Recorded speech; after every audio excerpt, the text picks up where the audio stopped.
So I'm Dakota with my Module 12 reflection here. Let's jump in. I think as far as, an educator, I think it's really up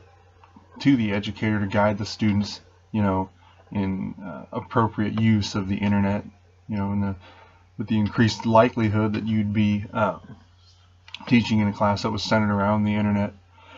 I think it makes the need for knowing the ins and outs of online safety much more important.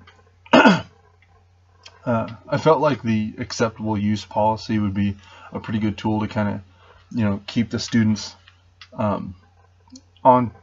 task, as well as, kind of give them a baseline of what they should and should not do, as well as, talking with them, about internet safety.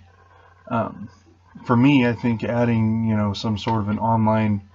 safety assessment, that would cover not only safety, but, things such as plagiarism, I think it would be good, just give them the assessment before they're allowed to use the internet, just to make sure that they know, what they should and should not be doing. As far as the Net Smarts, I felt like the site had a lot of really good information, for all ages, and I really liked how it was broke down into age-appropriate categories. Like, for example, the one for the younger kids was more games that they could play that kind of showed them what to do and what not to do, but it didn't make them like afraid to use the internet. I thought that was pretty cool.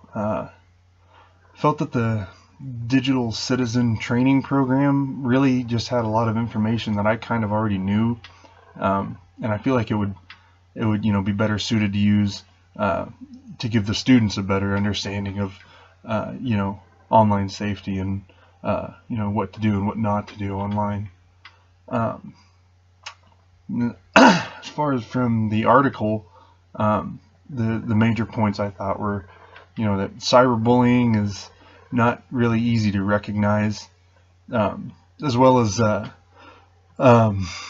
was it? The solicitation, and the exposure to sexual content. I mean, just based on the definition, one, how someone's going to define bullying, or how one student would define solicitation is going to be different, and so that data is going to vary. I felt that from the article was being better educated and how to keep their personal information out of the hands of people was very important, to keeping them safe online, as well as being able to report this, being encouraged to report these incidences to teachers and parents or the police, as well as keeping track of what students had access to or put up on the internet was another way to keep them safe from getting into these situations.